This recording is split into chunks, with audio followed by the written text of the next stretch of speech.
आज टॉपिक जो है वो टाइप्स ऑफ ऑपरेटर है।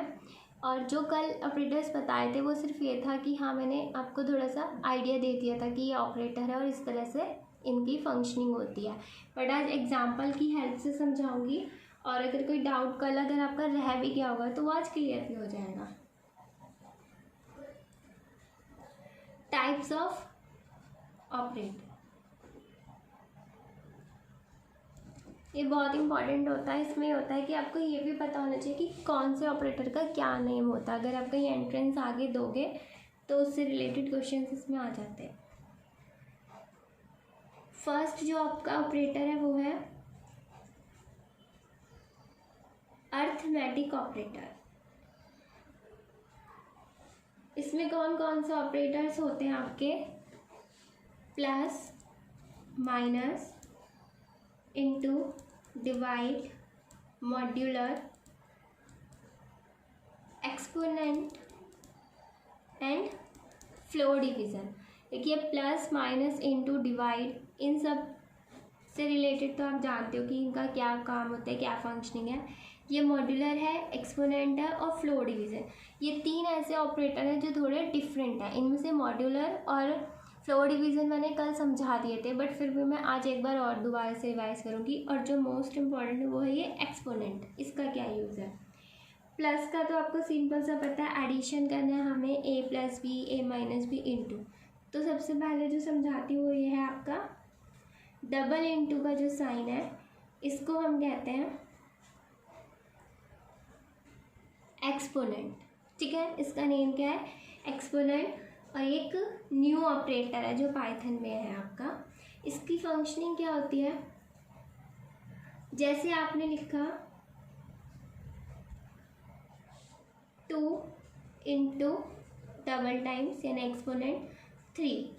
तो अगर आप सिंगल इंटू का साइन यूज़ करते हो इट मीन्स कि आप मल्टीप्लिकेशन कर रहे हो। बट यहाँ पे क्या है, 2 टाइम्स आपका जो मल्टीप्लिकेशन का साइन है वो यूज़ हो रहा है। इट मीन्स इसका यूज़ होता है 2 की power 3, 2 to the power of 3 यानी 2 की पावर 3।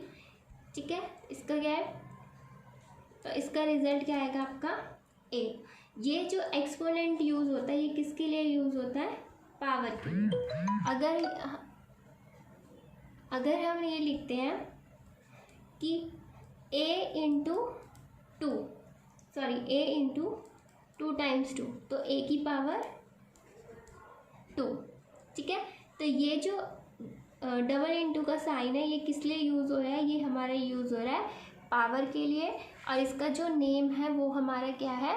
एक्सपोनेंट। नेक्स्ट आपका है मॉड्यूलर और फ्लोर डिवीज़न। मॉड्यूलर क्या होता है? मॉडुलस भी कहते हैं, मॉड्यूलर भी कहते हैं।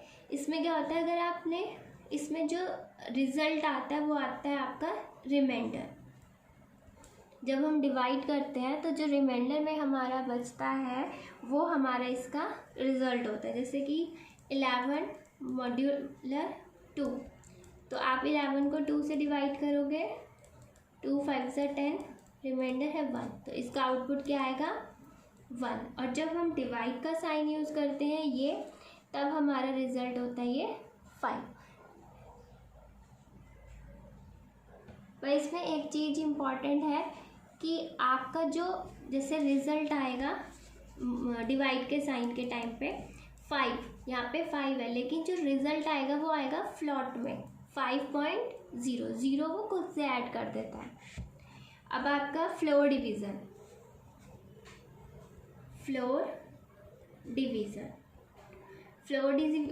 में क्या होता है कि जैसे यहाँ पे आपने डिवाइड किया 11 डिवाइडेड बाय 2, तो दोबारा हमने 11 को डिवाइड किया 2 से, 2 5 से 10, रिमाइंडर है 1, और फिर हमने यहाँ पे एक 0 तो 10। अब ये कम्प्लीटली डिवाइड हो गया।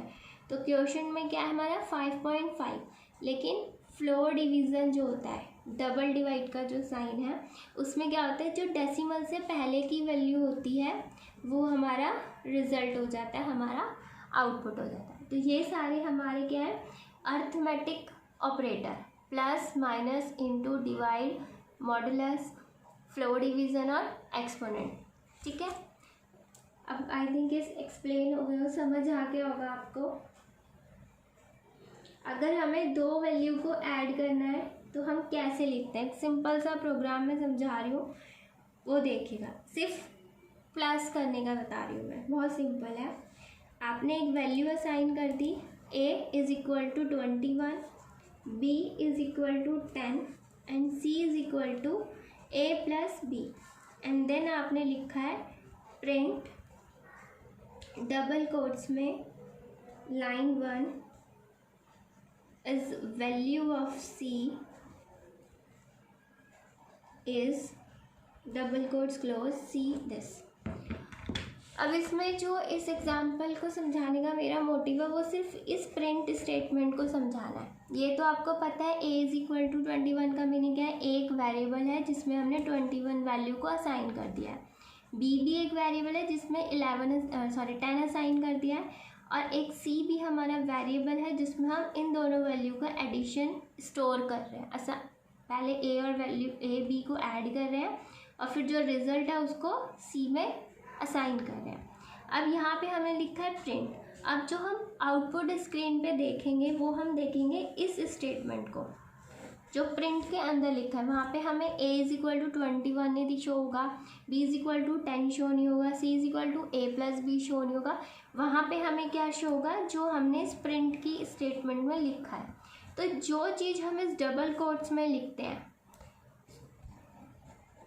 क्या आएगा आउटपुट, जो हमने डबल कोट्स में लिखा है वो हमारा एज इट इज प्रिंट हो जाएगा, लाइन 1 वैल्यू ऑफ c, क्योंकि हमने इसको लिखा है डबल कोट्स में।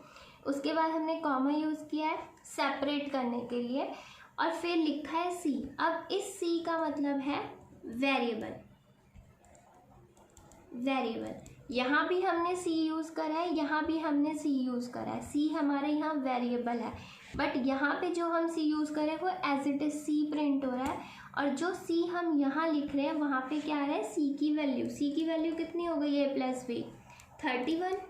तो यहाँ आ जाएगा line 1 value of c is 31।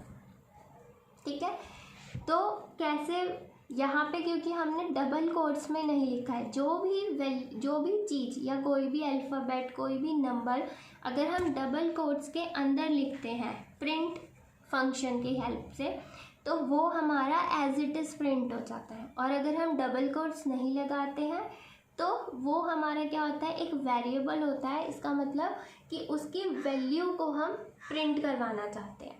तो ये प्रिंट स्टेटमेंट लिखनी आनी ज़रूरी है। हमें पता होना चाहिए कि कहाँ पे हमारा अल्फ़ाबेट, हमारी स्ट्रिंग, हमारी वैल्यू प्रिंट हो रही है और कहाँ पे वो एज अ वेरिएबल ट्रीट हो रहा है। ठीक है, तो अर्थमेटिक ऑपरेटर आपका कंप्लीट हो गया है। एक और एग्जांपल मैं आपको समझाती हूँ एक्सपोनेंट का। ठीक है, एक्सपोनेंट का बताती हूँ।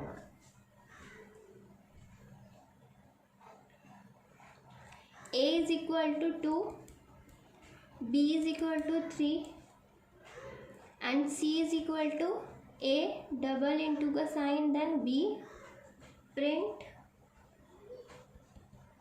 डबल कोट्स में value of c is comma c। तो पहले तो ये कैलकुलेट होगा ऑपरेशन, a की वैल्यू क्या है 2, तो डबल इंटू का साइन एंड देन b की वैल्यू 3। ये एक्सपोनेंट का साइन है, इसका मीन्स क्या है 2 की पावर 3। स्टॉप, ब्लैक स्क्रीन है इसका। 2 की पावर 3 है तो क्या होगा 8। तो क्या प्रिंट होगा आपका, आउटपुट क्या आएगा, वैल्यू ऑफ c इज 8।